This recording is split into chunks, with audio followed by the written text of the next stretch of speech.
who should be protected at this time. Yeah. I think Muslim Palestinian students need to be protected more than any other group at this time. I understand anti-Semitism is on the rise all around in Europe. It always goes up. Whenever Netanyahu invades Gaza and kills innocent civilians, there is a rise in anti-Semitism all over the world, including Europe.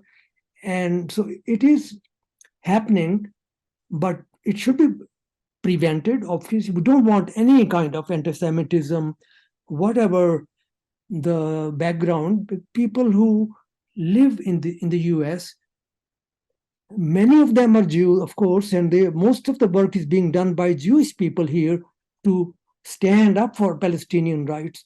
So anti-Semitism should definitely be controlled.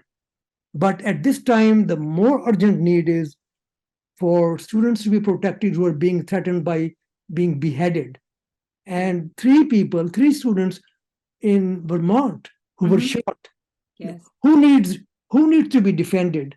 Now, this woman who was interviewing these three presidents, by the way, I just want to say that after I heard that very bizarre, I would say, a charade, when real genocide is happening, you are not talking about it. You're talking about a hypothetical genocide. Genocide. What if that happened? Non-existent genocide. Never has been any threat like that on any group, except maybe Native Americans and African Americans. So I really want to just say very briefly, because there is a lot we can talk about. We need hours and hours, but very briefly, I would say those three presidents were giving answers. In my view, they should have dumbed down the answers for the Congresswoman, because I'm using that language on purpose, because she was totally ignorant about the language. She was equating intifada with genocide. With genocide, exactly. And then also the slogan from the river to the sea, also equating that with genocide. Now, that slogan has many meanings. Maybe most people don't know. Even used by Israelis too. It's not only a slogan that's just used by Palestinians. Israelis use it as commonly as Palestinians do. Exactly. And actually, in the Likud charter, these words are there, from the river to the sea. Exactly. So Netanyahu's own party, the ultra right-wing party Likud, has that also. So it means different things to different people, but it surely doesn't mean Palestinians use it for freedom. And uprising is just, an uprising against oppression. Intifada is that. So when they talked, I'm sorry to interrupt just for a quick second. I was just going to say, because I think it's an important point that you just made, how from the river to the sea means different things when said in different ways by different people.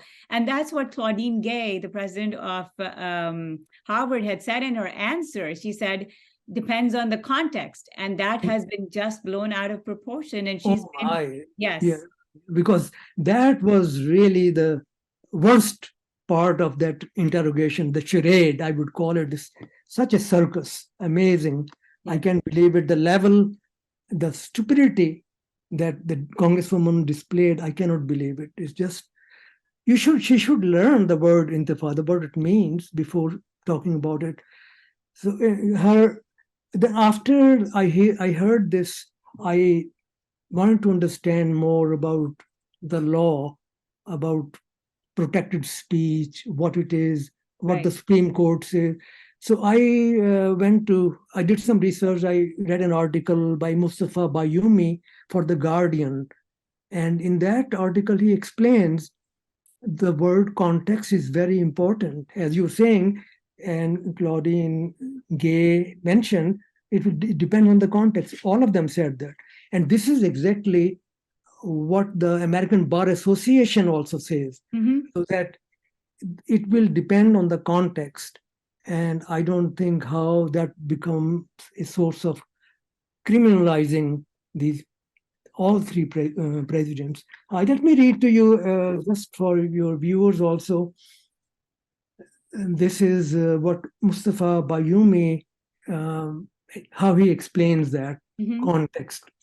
He says, to rise to harassment, such conduct must be targeted at an individual, not the whole race, okay, not at an individual.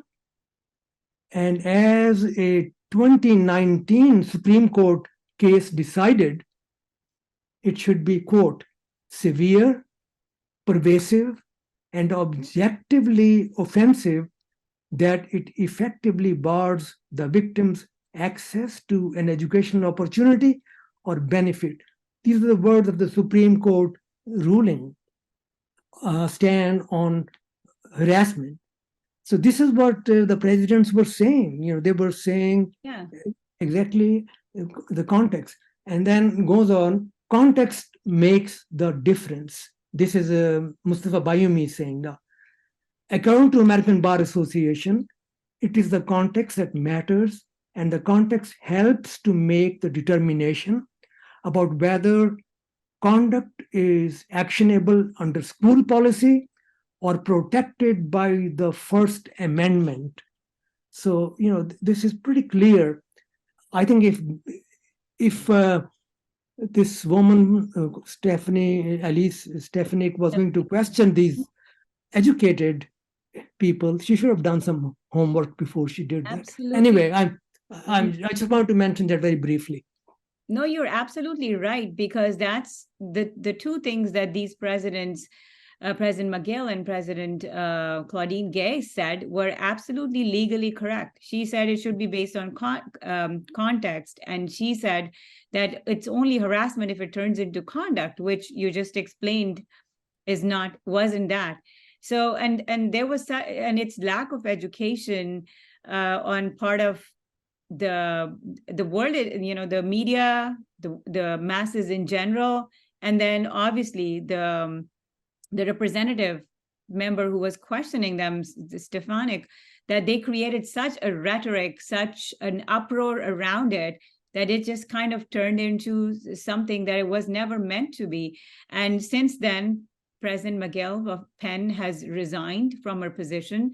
And fortunately, Claudine Gay received a lot of support from her own board of governors, and they stood by her, and she has still been able to maintain her position as president. But people are making it increasingly more difficult for her. I was just reading that the law firm that offers jobs to Harvard Law School students has refused to come to the campus this year to offer contracts to the students like they did before, just because they're not in agreement with President Claudine's stance. Oh, wow.